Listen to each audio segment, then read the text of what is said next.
Hello and welcome to this channel. मैं हूं Om Prakash Gupta, 64th BPSC topper rank 1 and UPSC 2020 के द्वारा आईपीएस के लिए चयनित। आज की इस वीडियो में बीपीएससी से जुड़ी सारी पहलुओं पे डिटेल स्ट्रैटेजी डिस्कस करूंगा। तो ये वीडियो थोड़ा सा लंबा होने वाला है, तो आप इस वीडियो को एंड तक देखिएगा। और अगर आप इस वीडियो को एंड तक देखते हैं तो मुझे आशा है कि आपको प्रीलिम्स में बेहतरीन स्कोर करने में काफ़ी मदद मिलेगी। तो आइए देखते हैं कि इस वीडियो में हम क्या क्या डिस्कस करेंगे। इस वीडियो में हम बहुत कुछ डिस्कस करने वाले हैं। ब्रीफली सिलेबस देखेंगे, एक बार बुक लिस्ट पे बहुत डिटेल में बात करेंगे, इंपॉर्टेंट टॉपिक डिस्कस करेंगे। करंट अफेयर को लेकर बहुत लोग परेशान होते रहते हैं, तो करंट अफेयर पे भी हम बात करेंगे कि कैसे करंट अफेयर में मैक्सिमम 80% क्वेश्चन हम कवर कर सकते हैं। कितने घंटे पढ़ना चाहिए, किस तरीके से पढ़ना चाहिए, क्या टारगेट होना चाहिए, किस तरीके से नोट्स बनाना है, किस तरीके से किताबों में मार्क करना है, किस तरीके से रिवाइज करना है, कितना रिवाइज करना है, एग्जाम से पहले कितना रिवाइज करना है, कौन सा टेस्ट पेपर लगाना है, कौन सा सैंपल पेपर लगाना है, कितना पेपर लगाना है, और किस तरीके से अपने आप को हम शांत रख सकते हैं, स्टेबल रख सकते हैं, फ्रस्ट्रेशन से बचा के रख सकते हैं। ये सारा कुछ भी हम डिस्कस करेंगे। और लास्ट में हम ये भी डिस्कस करेंगे कि वो कौन से महत्वपूर्ण डूज एंड डोंट है, मतलब क्या करना चाहिए और क्या अवॉइड करना चाहिए, इस पे भी हम बात डिटेल में करेंगे। तो आइए हम बात करते हैं प्रीलिम्स सिलेबस का ब्रीफली। ये आप जो देख रहे हैं पहले से रेड मार्क, एक्चुअली ये वीडियो पहले रिकॉर्ड हो चुका था बट उसमें साउंड मिस हो गया था गलती से, कोइंसिडेंटली, इसलिए फिर से रिकॉर्ड करना पड़ रहा है, तो इसलिए आपको रेड मार्क यहाँ पे दिखाई दे रहा होगा। तो इसमें हम प्रीलिम्स सिलेबस देखेंगे। तो प्रीलिम्स सिलेबस तो हमको पहले से ही पता है हम लोगों को कि हिस्ट्री है, ज्योग्राफी है, आपका इंडियन हिस्ट्री है। इंडियन हिस्ट्री में आपका तीनों आता है, ancient, medieval and modern. Geography है, पॉलिटी है, इकोनॉमिक्स है, साइंस के साथ इन्वायरमेंट को भी रखा है, मैथ्स है। बिहार में बिहार स्पेशल करना पड़ेगा, इसमें के 4 इंपॉर्टेंट टॉपिक है। करंट अफेयर हो गया, बहुत बड़ा टॉपिक, और एक जो सबसे इम्पॉर्टेंट एरिया है करंट अफेयर। नेक्स्ट आपका है कि मिसलेनियस। ये 9 एरियाज हैं जिससे कि सवाल प्रीलिम्स के अंदर बीपीएससी में आता है। अब जो हम आगे डिस्कस करेंगे वो ये डिस्कस करेंगे कि कौन सा बुक, कौन सा रिसोर्सेज इन 9 एरियाज को कवर करने के लिए फॉलो करना चाहिए, और उन बुक्स के अंदर भी किस तरीके से प्रायोरिटाइज करना चाहिए, कौन से इंपॉर्टेंट टॉपिक्स हैं जिनको सबसे पहले करना चाहिए, और किन टॉपिक्स का केवल रफ आइडिया रखना है। तो आगे बढ़ने से पहले आप ये बुक को आप ध्यान से देखिए। ये लुसेंट की किताब है, ये इंग्लिश मीडियम में आपका है और ये आपका हिंदी मीडियम में है। ये किताब बीपीएससी प्रीलिम्स को लेकर के काफ़ी मददगार है। मैंने तो ये किताब बहुत ज़्यादा नहीं पढ़ी है, अपने टाइम पे मैंने केवल साइंस का पोर्शन पढ़ा था, बट लूसेंट से प्रीलिम्स के अंदर काफ़ी क्वेश्चंस आते हैं और कई सारे टॉपिक के लिए, कई सारे सब्जेक्ट के लिए हम लूसेंट का हेल्प लेंगे। तो जब भी लूसेंट का जिक्र आएगा तो आप समझ लीजिएगा कि ये लूसेंट का इंग्लिश मीडियम का किताब और ये लूसेंट का हिंदी मीडियम का किताब की बात हो रही है। सबसे पहले बात करते हैं हिस्ट्री में, एंशियंट हिस्ट्री की। तो एंशियंट हिस्ट्री के लिए हमारे पास एक किताब है एनसीईआरटी की, आर.एस. शर्मा की, आर.एस. शर्मा की किताब। और लूसेंट, लूसेंट से भी हम एंशियंट कर सकते हैं, लेकिन लूसेंट को पढ़ने में क्या दिक्कत होता है कि उसमें जो इन्फॉर्मेशन है बिल्कुल फैक्ट वाइज दिया हुआ है, फैक्चुअल है। तो अगर आप उसको पढ़ने जाएंगे तो आपको बहुत सारी चीज़ें रिलेट नहीं हो पाएगी, आप उसको समझ नहीं पाएंगे, और याद करेंगे तो आपको याद होगा नहीं, तो आप फ्रस्ट्रेट हो जाएंगे। हो सकता है कि आपको इंटरेस्ट ही खत्म हो जाए। तो आप लूसेंट को पढ़ने से पहले मैं रिकमेंड करूंगा कि आप कोई भी बेसिक किताब जो मैं बता रहा हूँ आप उसको पढ़ें। बेसिक किताब को आप 2 बार पढ़ लें तो आप लूसेंट से उसको 5 बार रिवाइज कर सकते हैं। डायरेक्ट लूसेंट पढ़ना थोड़ा सा रिस्की है, लेकिन हाँ, अगर आपने एनसीईआरटी की किताब पहले पढ़ रखा है तो आप लूसेंट डायरेक्टली भी पढ़ करके उसको कवर कर सकते हैं। तो एनसीईआरटी की किताब आती है आर.एस. शर्मा की। आप बुक का फ्रंट कवर देख सकते हैं, ये आपका इंग्लिश मीडियम में है और ये आपका हिंदी मीडियम में है। आप इसको पढ़ लेंगे तो आपको बहुत अच्छे से अंडरस्टैंडिंग बन जाएगी एंशियंट के अंदर कि किस तरीके से इवेंट्स फ्लो कर रहा है। आप इसको करने के बाद आप लूसेंट से कई बार रिवीजन कर सकते हैं। इसमें एनसीईआरटी के अंदर जो टॉपिक्स मेंशन है सारे ही इंपॉर्टेंट हैं। इसमें जो अर्लीस्ट एविडेंस कहीं पे आपको दिखाई देता है तो आप उसको दिमाग में नोट करें, क्योंकि अर्लीस्ट पूछा जाता है कि राइस अगर कहीं पे डिस्कवर हुआ है तो अर्लीस्ट कहाँ पे डिस्कवर हुआ है। अगर एग्रीकल्चर का डेवलपमेंट हुआ है तो अर्लीस्ट कहाँ पे हुआ है। कोई पेंटिंग है तो उसका अर्लीस्ट कहाँ पे है। हड़प्पा सिविलाइजेशन हो गया, आपका वैदिक पीरियड हो गया, उस तरीके से रिलीजियस मूवमेंट, आपका इंपॉर्टेंट डायनेस्टीज हो गया, हयंका, मौर्य, पोस्ट मौर्य, गुप्ता, वर्धमान डायनेस्टी, संगम एज, साउथ इंडिया वाला, फिर फॉरेन इन्वेजन हो गया, फॉरेन ट्रेवलर्स हो गया, लिटरेचर हो गया, साइंस हो गया, मेडिसिन हो गया। ये सब कुछ जो इन्फॉर्मेशन आपको एनसीईआरटी के अंदर मिलेगा और लूसेंट में भी मिलेगा, इंपॉर्टेंट है, आप ज़्यादा से ज़्यादा कवर करने का प्रयास करें। देखिए हिस्ट्री की जो बात है ना, हिस्ट्री से कई क्वेश्चंस आते हैं बीपीएससी में। हिस्ट्री बहुत ही इंपॉर्टेंट एरिया है जिससे कि सवाल पूछे जाते हैं। तो आप हिस्ट्री को जितना ज़्यादा करेंगे उतना ज़्यादा आप बीपीएससी के लिए तैयार अपने आप को समझेंगे। इसलिए मैं बोल रहा हूँ कि हिस्ट्री में जितना ज़्यादा होता है आप कवर करने का प्रयास करें, बट आप बहुत ज़्यादा परेशान भी ना हो। आपको बताया कि पहले बेसिक बुक कर लीजिए, उसके बाद आप लूसेंट से कई बार रिविजन कर लीजिएगा, तो आपका हिस्ट्री बहुत अच्छे तरीके से कवर हो जाएगा। उसी तरीके से मिडिवल हिस्ट्री के लिए एक एनसीईआरटी किताब आती है सतीश चंद्र सर का, बट ये जो किताब है बहुत ही बल्कि है। इसको मैंने 3-4 बार पढ़ा है, बट मेरे को इन्फॉर्मेशन दिमाग में रिलेट नहीं हो पाया, ये फेड हो जाता है। तो आप अगर सतीश चंद्र नहीं पढ़ना चाहते हैं, आपके पास अगर टाइम नहीं है, सतीश चंद्र नहीं पढ़ना चाहते हैं, तो आप तमिलनाडु से भी मिडिवल कवर कर सकते हैं। आपको हम तमिलनाडु का बुक दिखाएंगे, आप तमिलनाडु की किताब से मिडिवल हिस्ट्री कवर करके आप लूसेंट से रिवीजन लगा सकते हैं, कई बार रिवाइज कर सकते हैं, तो आपका कवर हो जाएगा। मिडिवल हिस्ट्री में भी जो इंपॉर्टेंट टॉपिक्स है वो सारा ही इंपॉर्टेंट है। चोला और दूसरे किंगडम, दिल्ली सल्तनत, मुगल पीरियड हो गया, Vijayanagar, Bahmani kingdom, religious movement, bhakti movement, Sufi movement, Maratha state हो गया, इंडो इस्लामिक आर्ट हो गया, ये सारा ही कुछ आपका इंपॉर्टेंट है। आप इसको कवर करने का प्रयास करें। ये आपका जो किताब दिख रहा है आपको यहाँ पे, ये सतीश चंद्र सर की मिडिवल इंडिया की किताब है। कुछ इसी तरीके से आपका हिंदी मीडियम में भी है, यहाँ पे दोनों जो आपका दिख रहा है वो इंग्लिश मीडियम का है। ये इस तरीके की जो किताब है ये आपका जो है तमिलनाडु का है, फर्स्ट ईयर। जो फर्स्ट ईयर की किताब आती है इसमें आपका एंशियंट और मिडिवल है, दोनों है। ये बहुत ही पतली किताब है, बहुत ही कंसाइज दिया हुआ है इसमें, बहुत अच्छा है ये। आप एंशियंट और मिडिवल अगर इस किताब से कवर कर लेते हैं तो आपका बेसिक अंडरस्टैंडिंग बन जाएगा। इसके बाद आप लूसेंट से रिवाइज कर लीजिए 3-4 बार, तो आपका एंशियंट और मिडिवल हिस्ट्री कवर हो जाएगा, आसानी से कवर हो जाएगा। आगे हम बात करते हैं मॉडर्न हिस्ट्री का। तो मॉडर्न हिस्ट्री के लिए जो स्टैंडर्ड किताब लोग प्रेफर करते हैं यूपीएससी और बीपीएससी दोनों के लिए, वो है स्पेक्ट्रम की किताब, राजीव हीर सर की आती है। स्पेक्ट्रम काफ़ी बल्की है, काफ़ी मोटा है, तो अगर आप स्पेक्ट्रम करना नहीं चाहते हैं तो आप तमिलनाडु की किताब आती है मॉडर्न हिस्ट्री की, आप उसको भी कर सकते हैं। एनसीईआरटी की भी एक किताब आती है मॉडर्न हिस्ट्री का, बिपिन चंद्रा सर का, आप इसको कवर कर लेते हैं, इन तीनों में से कोई एक भी कवर कर लेते हैं तो आप लूसेंट से मॉडर्न हिस्ट्री को याद कर सकते हैं। 3-4 बार उसको अगर आप पढ़ेंगे तो आपको बहुत सारे फैक्ट आपके दिमाग में रिटेन करने लग जाएगा। जैसे आप देखिए यहाँ पे, ये आपका स्पेक्ट्रम का किताब हो गया इंग्लिश मीडियम में, और ये आपका हिंदी मीडियम में है। और ये इसका भी जो आपका मॉडर्न हिस्ट्री का जो है तमिलनाडु वाला, उसका भी जो फ्रंट कवर है वो येलो ही कलर का है, और ये सेकंड पेज है। ये ध्यान से दीजिएगा, सेकंड ईयर जो सेकंड ईयर की किताब आती है तमिलनाडु वाला, वो आपका मॉडर्न हिस्ट्री के लिए है। आप इसको कर लेते हैं या फिर इसको कर लेते हैं, या फिर ये जो एनसीईआरटी का किताब है बिपिन चंद्रा सर का, इंग्लिश मीडियम में आपका ये वाला हो गया, हिंदी मीडियम में आपका ये वाला हो गया, आप इन तीनों में से कोई एक भी किताब पढ़ लेते हैं तो आपका बेसिक अंडरस्टैंडिंग मॉडर्न हिस्ट्री के अंदर बन जाएगा। एक बार जब बेसिक अंडरस्टैंडिंग हो जाएगा तो आप लूसेंट से उसको रिवाइज कर सकते हैं। लेकिन अगर आप स्पेक्ट्रम करते हैं तो आपको लूसेंट रिवाइज करने का जरूरत नहीं है। उसी तरीके से जब आप स्टैंडर्ड किताबें जो एनसीईआरटी की बता रहा था मैं, एंशिएंट और मिडिवल का, अगर आप उसको अच्छे से कर लेते हैं तो आपको लूसेंट करने का जरूरत नहीं है। आप लूसेंट को एक बार देख सकते हैं, वो सारा ही फैक्ट जो किताबों में आपने पढ़ा है वही लूसेंट में दिया हुआ है, तो आपका एक तरीके से रिवीजन हो जाएगा आसानी से।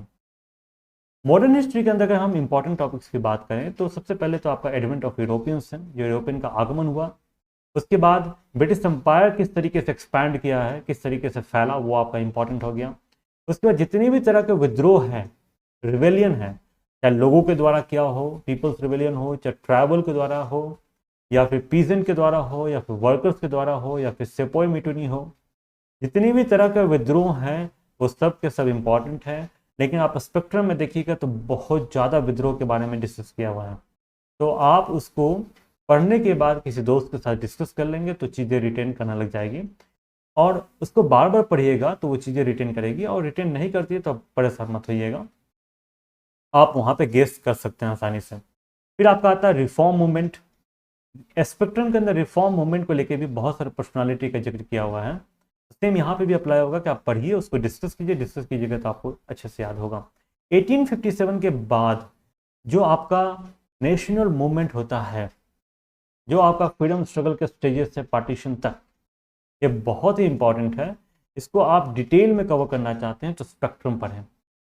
इसकी छोटी छोटी बातों को भी आप याद करने का प्रयास करें, और जो पर्सनालिटीज़ का जिक्र किया हुआ है जिन्होंने बहुत बड़ा कंट्रीब्यूशन दिया है फ्रीडम स्ट्रगल में, या फिर जिन्होंने अपनी लाइफ गंवा दी, वो नाम याद होना चाहिए आपको। जिनको फांसी हुई है उनका नाम याद होना चाहिए। कोई ऑर्गेनाइजेशन बिल्ड हुआ है फ्रीडम स्ट्रगल के दौरान तो भी आपको याद होना चाहिए। कोई इंपॉर्टेंट बुक्स है, मैगजीन्स है, जर्नल्स है, न्यूज़पेपर्स हैं, एडिटोरियल है, तो उसके एडिटर का नाम, उसके ऑथर का नाम आपको पता होना चाहिए, और उस बुक का भी नाम पता होना चाहिए। जब पार्टीशन के तक आप फ्रीडम स्ट्रगल कर लेंगे तो उसके बाद कुछ टॉपिक दिया हुआ है, जैसे कि आपका एडमिनिस्ट्रेशन से रिलेटेड जो रिफॉर्म हुआ है वो, लोकल गवर्नमेंट हो गया, वेस्टर्न एजुकेशन हो गया, प्रेस को लेकर के बहुत सारे रेगुलेशंस ब्रिटिश गवर्नमेंट ने लाया था, वो सारा कुछ आप कर लेंगे तो आपका मॉडर्न हिस्ट्री कवर हो जाएगा। फिर से मैं बोलता हूँ कि हिस्ट्री चूँकि बहुत इंपॉर्टेंट है, तो जितना ज़्यादा इन्फॉर्मेशन आप कलेक्ट कर सकते हैं उतना ही अच्छा है। गवर्नर जनरल और उनके कुछ इंपॉर्टेंट इनिशिएटिव्स हैं, तो आप उनको भी स्पेक्ट्रम में पीछे दिया हुआ कवर कर सकते हैं। यह आपका मॉडर्न हिस्ट्री हो गया। नेक्स्ट हम बात करेंगे ज्योग्राफी का। तो ज्योग्राफी के लिए आपको बहुत ज़्यादा किताब पढ़ने की ज़रूरत नहीं है। यहाँ पे ज्योग्राफी का आप 3 किताब पढ़ लेंगे तो आपका सफिशिएंट रहेगा, और एक मैप का बुक आपको करना पड़ेगा। 11th क्लास की 2 किताब आती है, एक आती है इंडिया फिजिकल इन्वायरमेंट और दूसरा आता है फंडामेंटल्स ऑफ फिजिकल ज्योग्राफी। ये दोनों किताब अगर आप कर लेते हैं तो आपका जो है बहुत हद तक कवर हो जाएगा। और 12th क्लास की एक किताब आती है इंडिया पीपल एंड इकोनॉमी। अगर आप इन तीनों किताब को देखना चाहते हैं तो ये देखिए, ये आपका इंग्लिश मीडियम में ये 2 किताब हो गया। एक हो गया इंडिया फिजिकल इन्वायरमेंट और दूसरा यहाँ पे आ गया फंडामेंटल्स ऑफ फिजिकल ज्योग्राफी। इसी का आप हिंदी मीडियम यहाँ पर देखिए तो भारत भौतिक पर्यावरण, और दूसरा आपका आ गया भौतिक भूगोल के मूल सिद्धांत। 11th क्लास की आप 2 NCERT की किताब खरीद लें, और ये आपका 12th क्लास की हो गया इंडिया पीपल एंड इकोनॉमी, और हिंदी मीडियम में आपका हो गया भारत लोक और अर्थव्यवस्था। तो ये 3 किताब अगर आप कर लेते हैं तो ज्योग्राफी का जो बेसिक कॉन्सेप्ट से रिलेटेड जो सवाल है वो आपका कवर हो जाएगा। लेकिन मैप की एक आपको बुकलेट रखना पड़ेगा, मैप से भी क्वेश्चन बहुत ज़्यादा पूछे जाते हैं।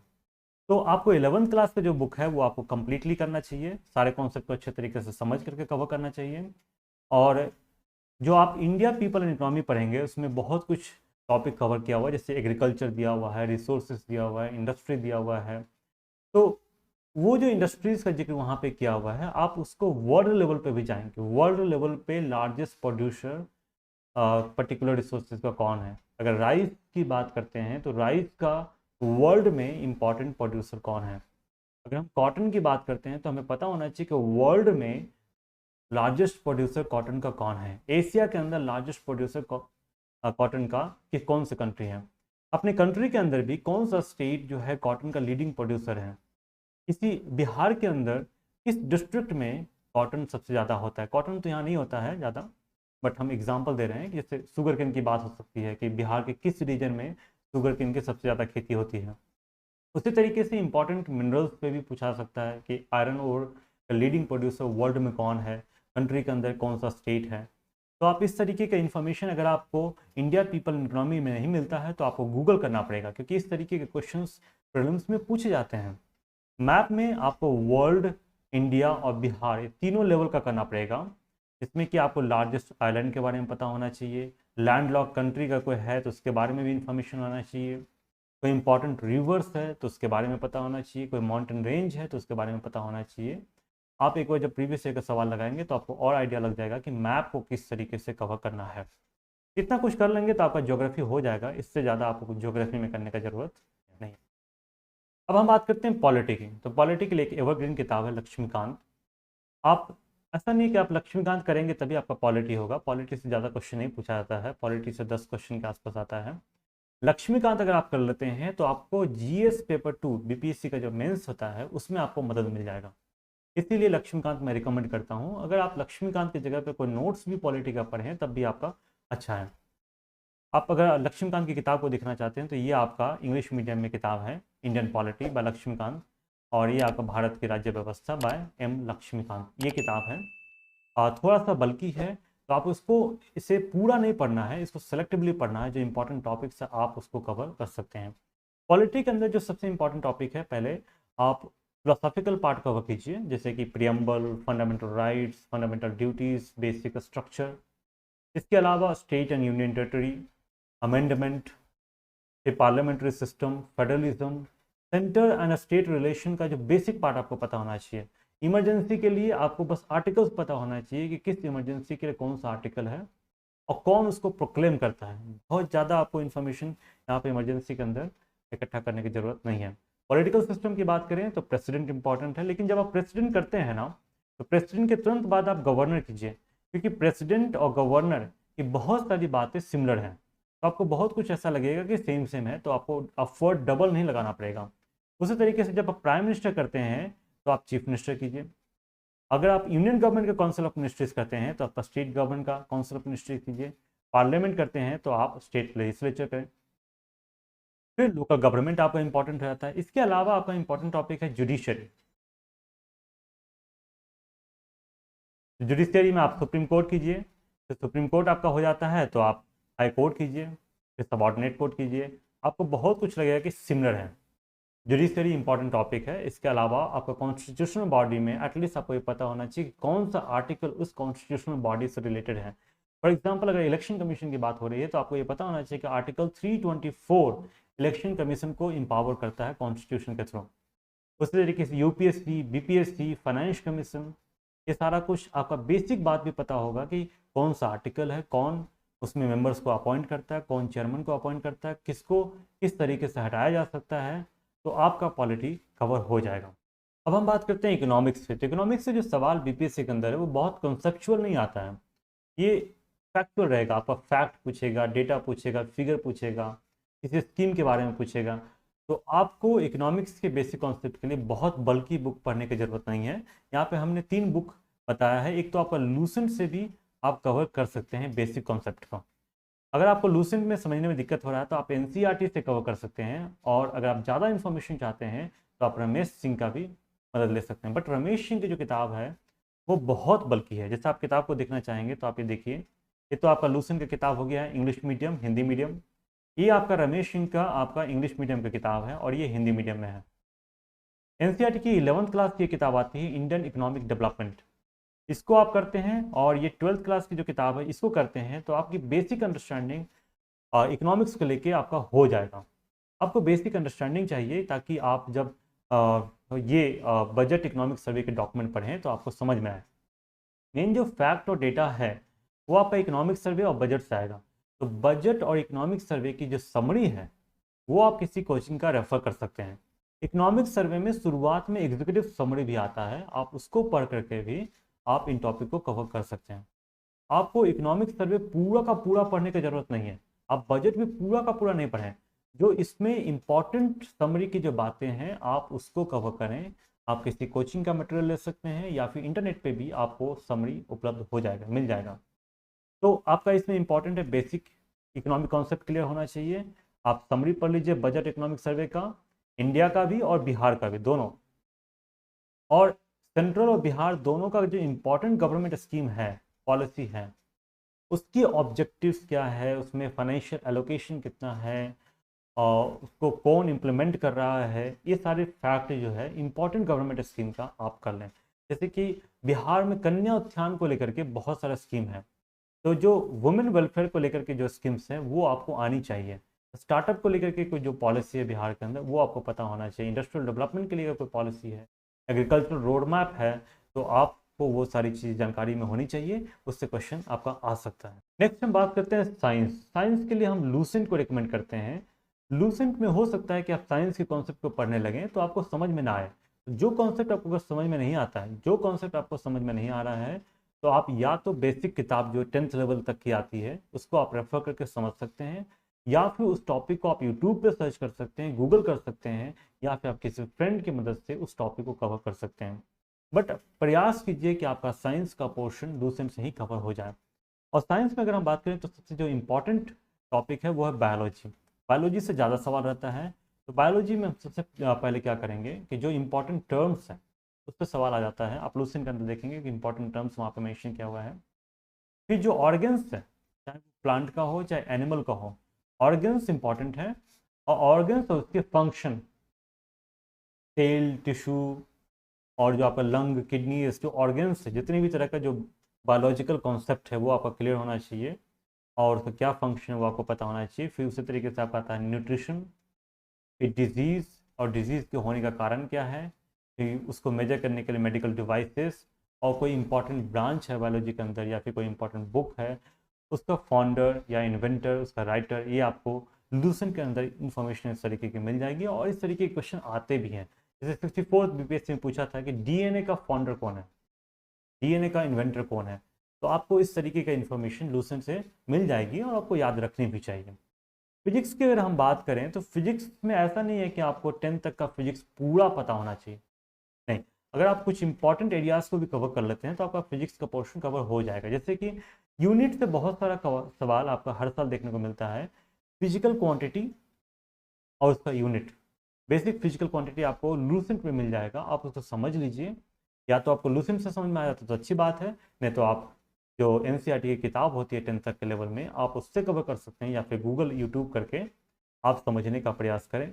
फिजिकल क्वांटिटी समझ में आ जाएगा तो उसका यूनिट भी समझ में आ जाएगा, यूनिट से सवाल रहता ही रहता है। फिर उन फिजिकल क्वांटिटी को मेजर करने के लिए जो साइंटिफिक इंस्ट्रूमेंट है वो इंपॉर्टेंट है। जैसे करंट है, करंट को मेजर करने के लिए एमीटर होता है। उसी तरीके से वोल्टेज को मेजर करने के लिए वोल्ट मीटर होता है। तो वो जो साइंटिफिक इंस्ट्रूमेंट है वो भी आपका बहुत इंपॉर्टेंट है। और अगर फिजिक्स के अंदर कोई इंपॉर्टेंट डिस्कवरीज के बारे में दिया हुआ है, लूसेंट के अंदर इन्वेंशन के बारे में दिया हुआ है, तो आप उसको भी कवर कर लें, कई बार एग्जाम के अंदर आ जाता है।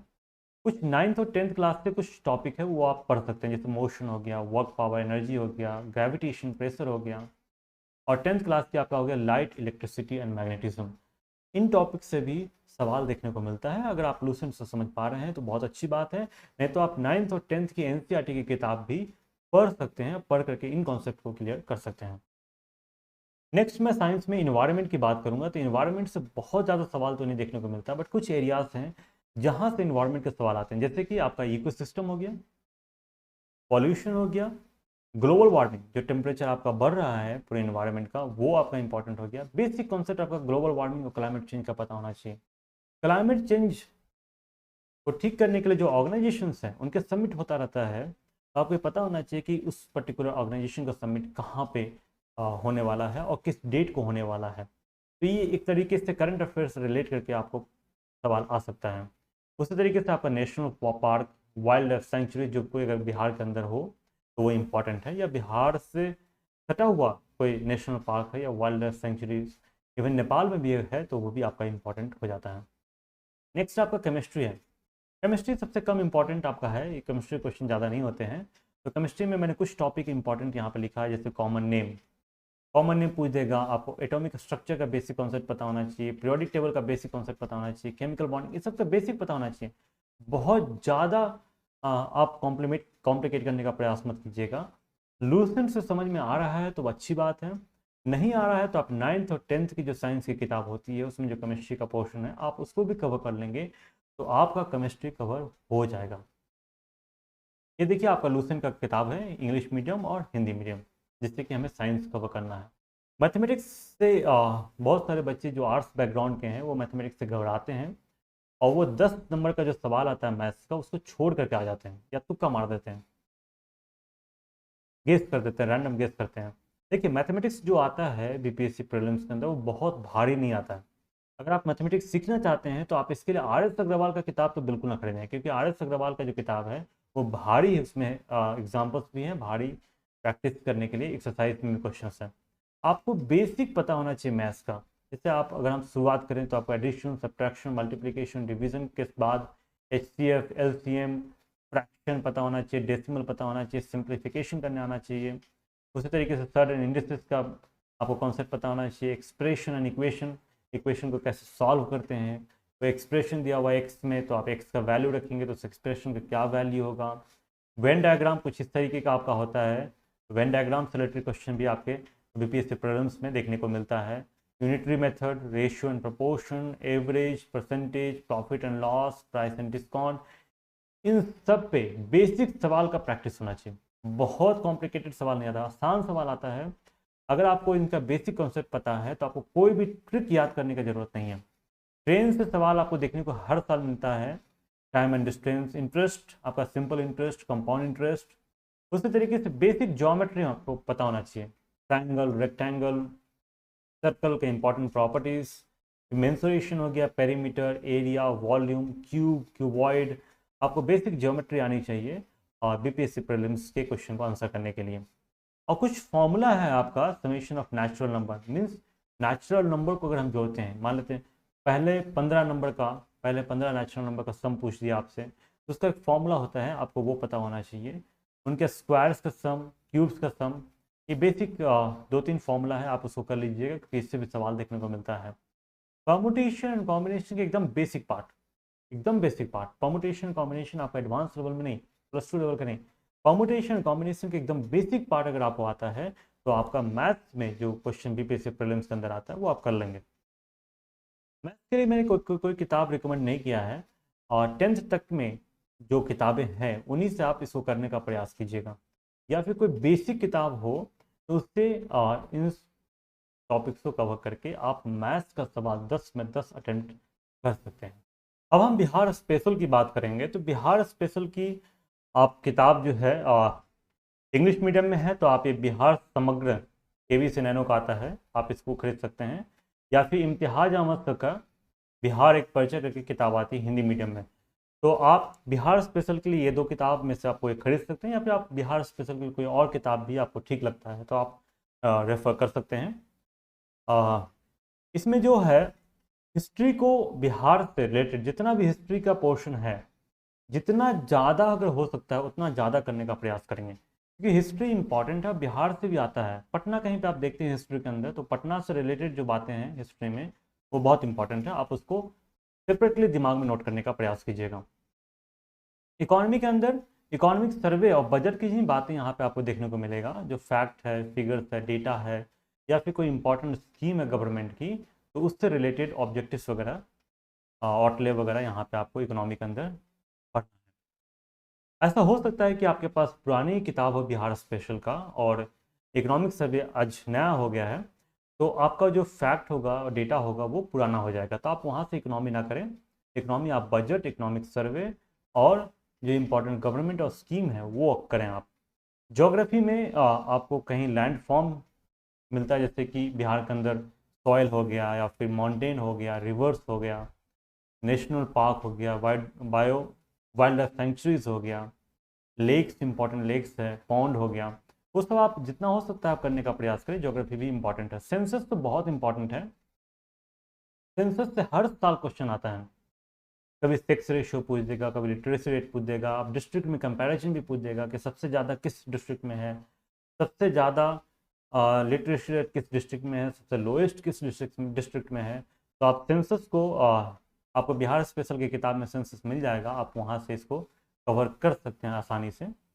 आप इतना कर लेंगे तो आपका बिहार से रिलेटेड बहुत सारी जो स्टैटिक पोर्शन है वो आपका कवर हो जाएगा, आप निश्चिंत होकर के एग्ज़ाम के अंदर जा सकते हैं। नेक्स्ट जो आती है बात करंट अफेयर, करंट अफेयर को लेके बहुतों के मन में डर रहता है, क्योंकि 30 से 35 सवाल करंट अफेयर का होता है, एक बहुत बड़ा पोर्शन करंट अफेयर का है। लेकिन एक बात ये भी ध्यान दीजिएगा कि करंट अफेयर 30 से 35 नंबर का है, तो 115 से 120 नंबर का स्टैटिक पोर्शन है।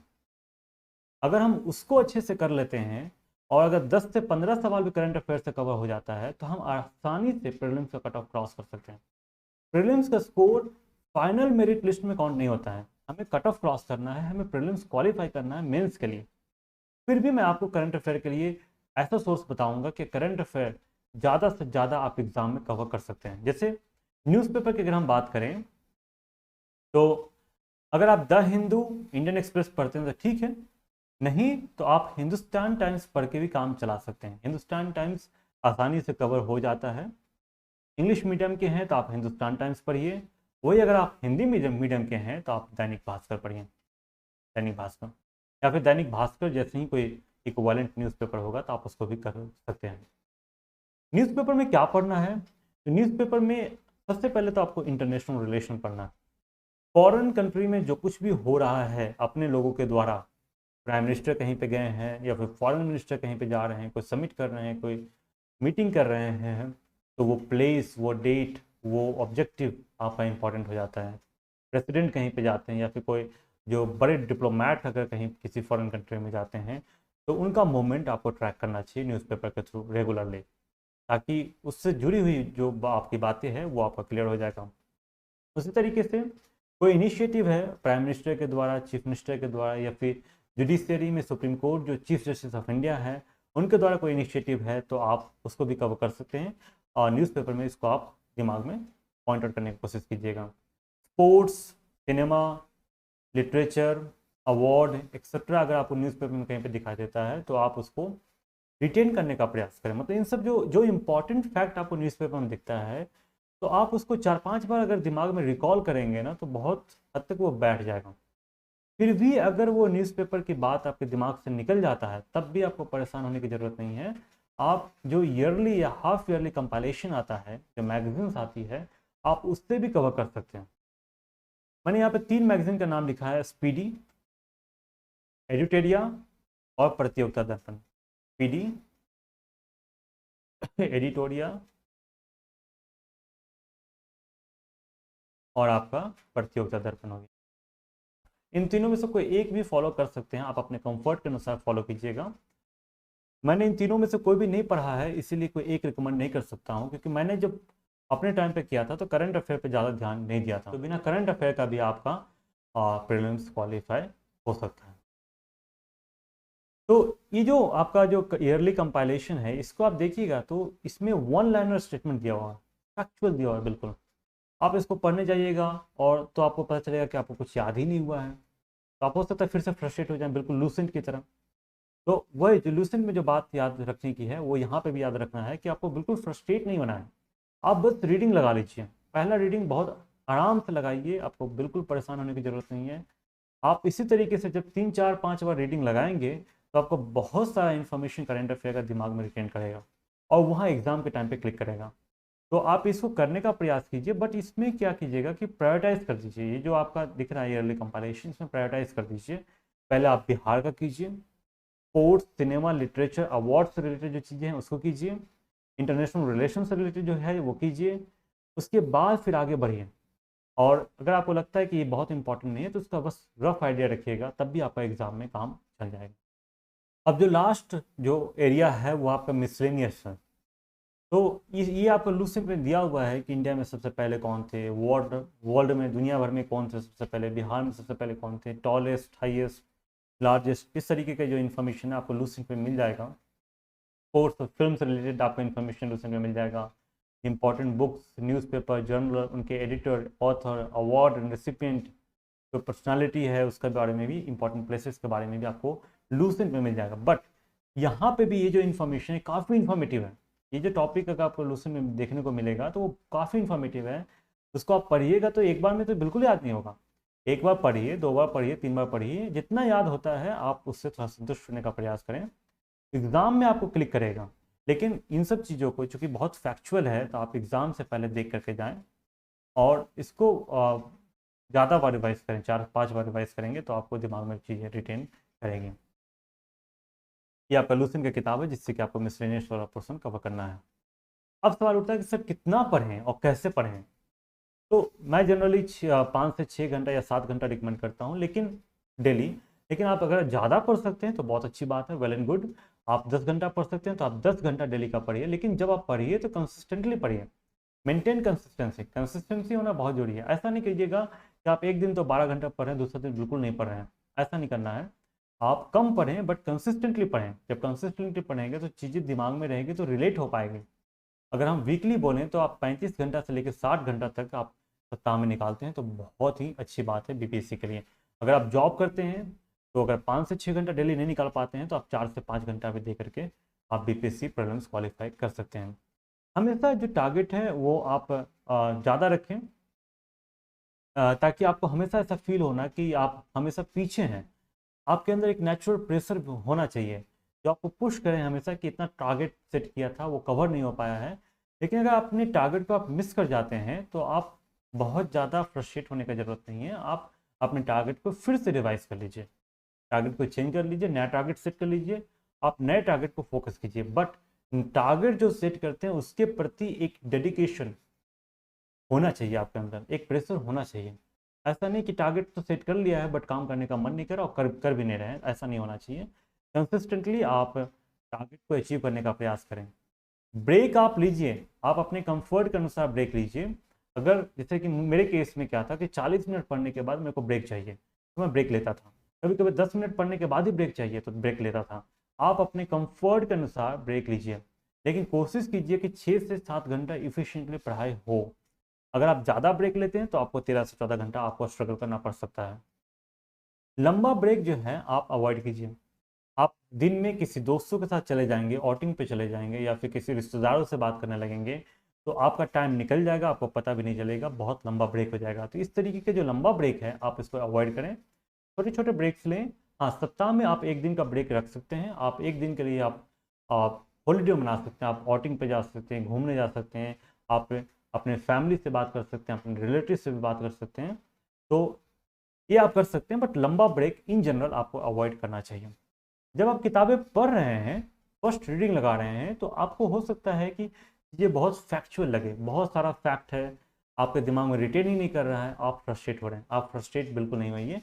पहला बार जब पढ़ रहे हैं तो आप बिल्कुल आराम से पढ़िए, आराम से पढ़िए। आपको बस किताब खत्म करना है, इजी रीडिंग।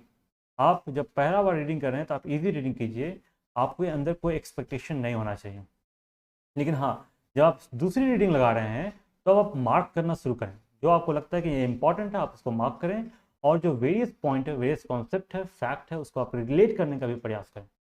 आप रिलेट करेंगे तब आपकी अंडरस्टैंडिंग जो है उस सब्जेक्ट में बन पाएगी। आप जब तीसरा रीडिंग लगाएंगे तो आपका स्पीड बढ़ जाएगा। आप चौथा या पांचवा रीडिंग लगाएंगे तो आपकी स्पीड जो है काफ़ी अच्छी इम्प्रूव दिखाई देगी। इसमें क्या है कि आप जितना रिवाइज करेंगे उतना आपका स्पीड रिवीजन का इम्प्रूव होगा, और जो रिवीजन करने का जो टाइम है वो कम से कम लगेगा। ऐसा नहीं होगा कि 5 बार अगर आप पढ़ लिए तो आपको सारा कुछ याद हो गया, आपको फिर से पढ़ने की जरूरत नहीं है, ऐसा नहीं है। लेकिन जब जितना बार आप ज़्यादा पढ़ेंगे उतना कम टाइम आपको रिवीजन में लगेगा, बहुत सारी चीज़ें आपके दिमाग में फिट रहेगी पहले से ही। तो प्रॉब्लम से पहले क्या होता है कि हम रिवाइज करना शुरू करते हैं। हम रिवीजन पे आगे बात करेंगे डिटेल में। जो टाइम टेबल और शेड्यूल की बात है, आप इसको रिजिड नहीं रखें, आप अपने कंफर्ट के अनुसार बैलेंस करें इसको। बहुत ज़्यादा भी अपने आप को पुश करने का कोशिश ना करें। आप अपने कंफर्ट को देखें, आप अपने आराम को भी देखें। आराम और जो करना है वो टारगेट, उस पर बैलेंस होना चाहिए। आप बहुत ज़्यादा कष्ट लेकर के टारगेट को अचीव करने का प्रयास करेंगे तो वो लंबा नहीं चल पाएगा। आप हो सकता है आज अचीव कर लें बट कल आप बिल्कुल ही कोलैप्स कर जाएं, आप अचीव ना कर पाएँ। तो ऐसा नहीं करना है, आपको अपने कंफर्ट के साथ टारगेट को बैलेंस करना है। इसीलिए कोई और टारगेट आपके लिए सेट ना करें, आप अपना टारगेट खुद ही सेट करें, आप अपना टाइम टेबल खुद ही बनाएं, आप अपना शेड्यूल खुद ही बनाएं कि क्या आज करना है और क्या कल करना है। अब आती है सवाल कि नोट्स कैसे बनाएं। तो प्रीलिम्स के लिए चूंकि बहुत ज़्यादा वाइड सिलेबस है तो प्रीलिम्स के लिए हम नोट्स बनाना रिकमेंड नहीं करते हैं, लेकिन आप लंबा नोट्स को अवॉइड कीजिए। क्या कर सकते हैं कि अगर कोई अनऑर्गेनाइज कंटेंट है, जैसे तैसे अगर कंटेंट दिया हुआ है तो जैसे तैसे अगर कंटेंट दिया हुआ है तो उसका आप नोट्स बनाइए। अब बाकी जगह पे अगर आपको लगता है कि कंटेंट सिस्टमेटिकली दिया हुआ है तो आप किताब में ही इंपॉर्टेंट पॉइंट्स को मार्क कर लें। और एक चीज़ का ध्यान रखें, आप कोई भी किताब पढ़ें तो पूरा किताब पढ़ने का प्रयास न करें, किताब को हमेशा सिलेक्टिवली पढ़ना चाहिए। आप पहली रीडिंग लगा रहे हैं तो पहली रीडिंग में आप किताब को पूरा पढ़ सकते हैं। जब आप पहली रीडिंग में किताब को पूरा पढ़ेंगे तो आपको ये भी आइडिया लगेगा कि क्या इंपॉर्टेंट है और क्या इंपॉर्टेंट नहीं है। तो किताब को सिलेक्टिवली पढ़ना चाहिए। जो भी हम किताब यहाँ पर रिकमेंड कर रहे हैं ये कोई ऐसा नहीं है कि यही किताब आप पढ़ने से आपका होगा। आप कोई और भी सोर्स फॉलो कर रहे हैं तो आप विश्वास करके पूरे कॉन्फिडेंस के साथ उस सोर्स को पढ़ें। हो सकता है कि वो सोर्स आपको पूरा पूरा फायदा पहुंचा सके। मेरा मानना है कि किसी भी एरिया के लिए एक स्टैंडर्ड सोर्स होना चाहिए। जो मैं बता रहा हूँ वो भी one of the standard source है। इसके अलावा भी स्टैंडर्ड सोर्स आपका एग्जिस्ट कर सकता है। आप लूसेंट से चीज़ों को रिवाइज भी कर सकते हैं अपने कंफर्ट के अनुसार। यहाँ पे लंबा नोट्स आप अवॉइड कीजिए, किताब में ही मार्क कीजिए, और जो मार्क्ड चीज़ें हैं उसी को आप रिवाइज कीजिए। अगर आपको लगता है जैसे तैसे कंटेंट दिया हुआ है, आप उसको ऑर्गेनाइज करना चाहते हैं तो हाँ, आप नोट्स बना के उसको ऑर्गेनाइज कर सकते हैं। किताबों को आप सेलेक्टिवली पढ़ें। कितनी बार रिविज़न करना चाहिए? तो क्या होता है कि जब भी आपको प्रीलिम्स देना होगा, जैसे ये दिसंबर में प्रीलिम्स देना है, तो आपको 4 से 5 बार रिवाइज कर लेना चाहिए। प्रीलिम्स आते आते तक आपको 5 बार रिवीजन कर लेना चाहिए, जो भी आप कंटेंट पढ़ रहे हैं। तो आप हो सकता है कि 20 बार पहले पढ़े होंगे, लेकिन फिर से अगर आप प्रीलिम्स दे रहे हैं तब आपको फिर से 5 बार रिवाइज करना चाहिए। 5 बार कोई स्टैंडर्ड नहीं है, आप 3 बार भी रिवाइज करके आप प्रीलिम्स निकाल सकते हैं। तो 3 से 5 बार आपको रिवाइज करनी चाहिए प्रीलिम्स से पहले, ये 2 महीने के अंदर। लेकिन एक चीज़ ध्यान दीजिए कि आप नया कंटेंट जो पढ़ रहे हैं उसको रिवीजन के साथ बैलेंस करना है। आप ऐसा ना करें कि आप नया कंटेंट पढ़े जा रहे हैं, पढ़े जा रहे हैं, पढ़े जा रहे हैं और रिवाइज नहीं कर रहे हैं। कई लोग होते हैं कि एक ही एरिया के लिए, एक ही पोर्शन के लिए, एक ही टॉपिक के लिए कई सारा सोर्स रेफर करते हैं। ऐसा नहीं कीजिएगा। अगर आप एक एरिया के लिए कई सारा सोर्स रेफर करेंगे तो आपका रिवीजन उतने इफेक्टिवली नहीं होगा, उतना प्रभावशाली नहीं रहेगा। आप हर एक एरिया के लिए एक स्टैंडर्ड सोर्स रखिए, आप उसी को बार बार रिवाइज कीजिए। तो ध्यान रखिए कि नया कंटेंट भी करना है और रिवाइज भी करना है, इसको बैलेंस बना के चलना है। ये जो बैलेंस है इसी पे आपका रिजल्ट डिपेंड करता है। तो आप 3 से 5 बार रिवाइज करने का कोशिश करें प्रीलिम्स से पहले, और लिमिटेड सोर्स रखें, जितना हो सकता है आप रिवाइज करें। अगर ज़्यादा भी रिवाइज कर सकते हैं तो आप कर सकते हैं, कोई दिक्कत वाली बात इसमें नहीं है। अब सवाल उठता है कि सर प्रैक्टिस कैसे करें। तो नया कंटेंट पढ़ना, उसको रिवाइज करना और उसके बाद सवालों पे प्रैक्टिस करना भी इम्पॉर्टेंट है।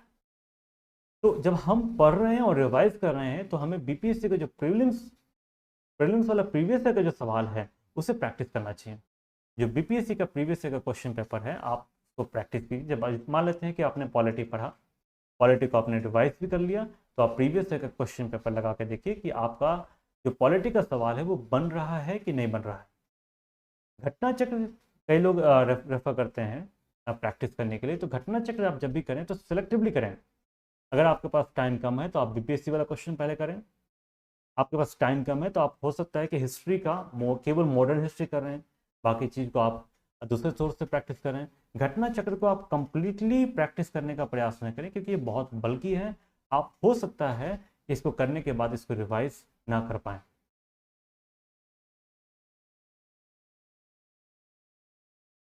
घटना चक्र के अलावा आप कोई और सैम्पल पेपर भी आप प्रैक्टिस कर सकते हैं।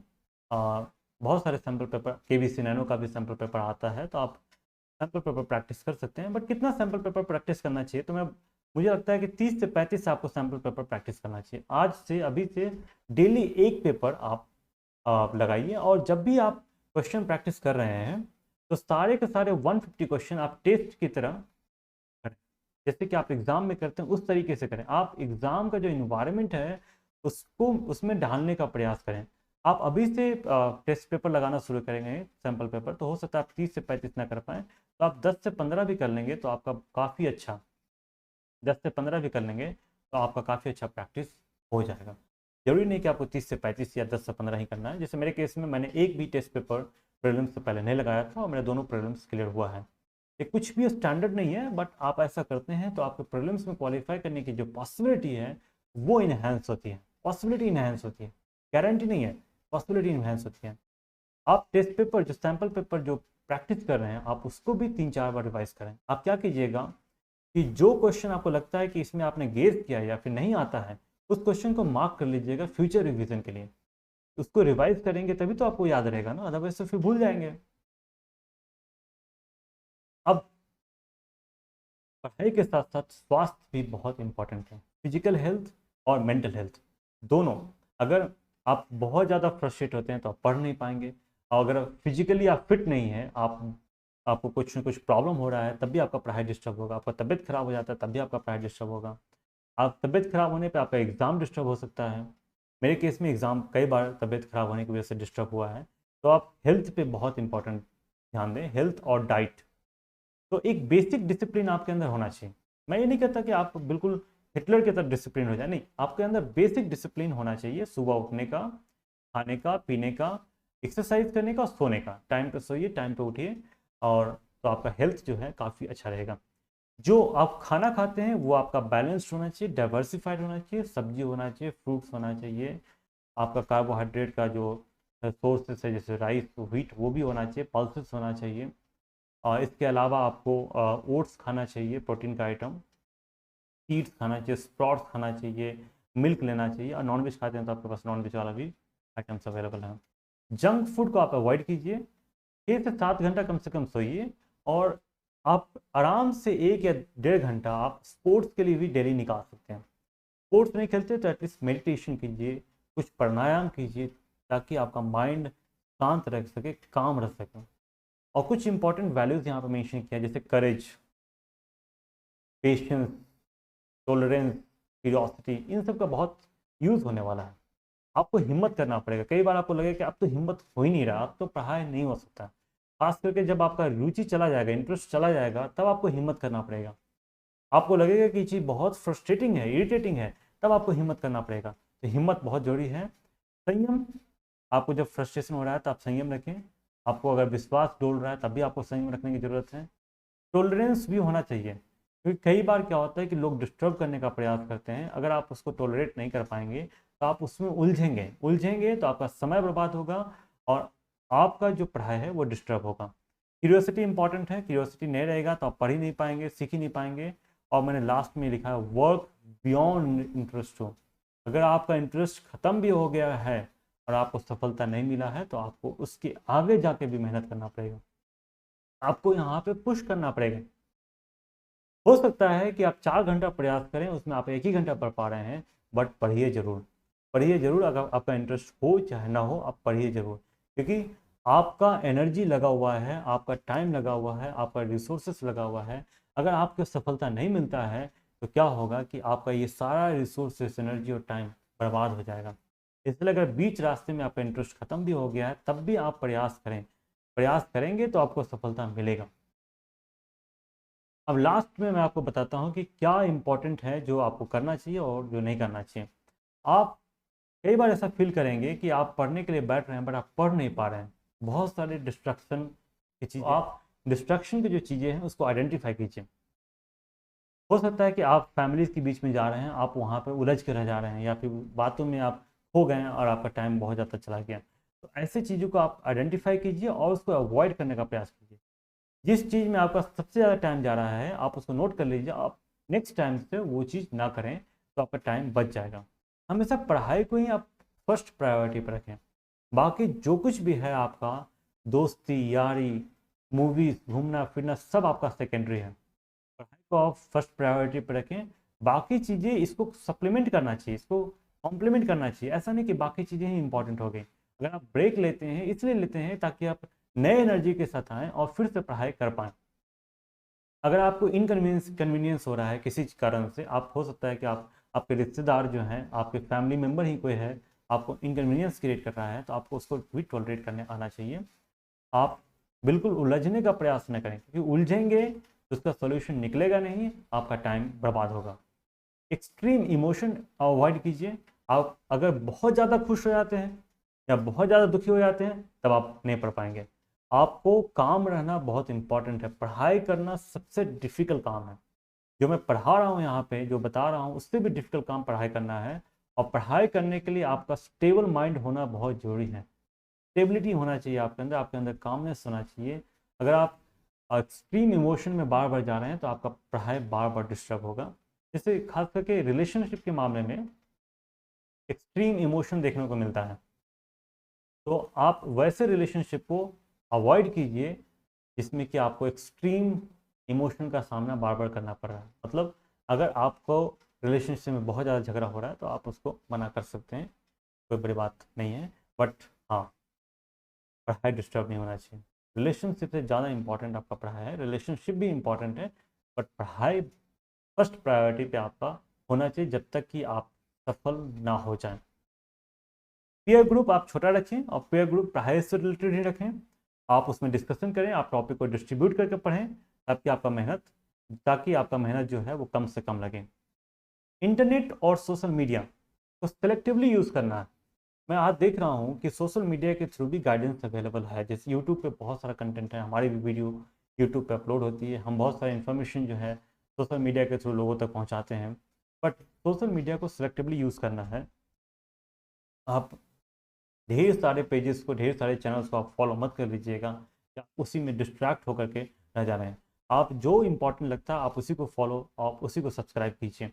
सोशल मीडिया और इंटरनेट आपको सिलेक्टिवली ही यूज़ करना चाहिए। आपको बहुत ज़्यादा टाइम सोशल मीडिया पर स्पेंड नहीं करना चाहिए। फ्रेंड के साथ अननेसेसरी प्रोमिस करने से बचें। फ्रेंड हो चाहे गर्लफ्रेंड हो या बॉयफ्रेंड हो, आप उनके साथ अननेसेसरी प्रोमिस ना करें। प्रोमिस करेंगे तो आप उसमें उलझेंगे, आपका समय बर्बाद होगा। फ्रेंड के साथ आप इस तरीके का एटीट्यूड रख सकते हैं कि पढ़ाई सबसे इंपॉर्टेंट है, फर्स्ट प्रायोरिटी पे है, फ्रेंडशिप आपका सेकेंडरी है। जब तक आप सफल नहीं होते आपको ऐसा एटीट्यूड रखना ही पड़ेगा, क्योंकि बाद में आपको फ्रेंड्स काम नहीं देंगे। आपके जो रिसोर्सेस लगे हुए हैं, जो एनर्जी लगा हुआ है, वो बहुत इंपॉर्टेंट है।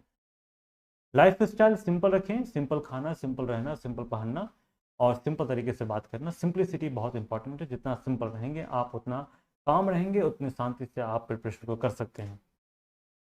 ये हमारे सोशल मीडिया लिंक हैं। आप अगर आप सोशल मीडिया प्लेटफॉर्म पे हैं तो आप इन लिंक के थ्रू हमसे जुड़ सकते हैं। फेसबुक प्रोफाइल का दिया हुआ है लिंक, फेसबुक पेज है, इंस्टाग्राम है, ट्विटर है, आपका टेलीग्राम चैनल बनाया है मैथ्स ऑप्शनल के लिए।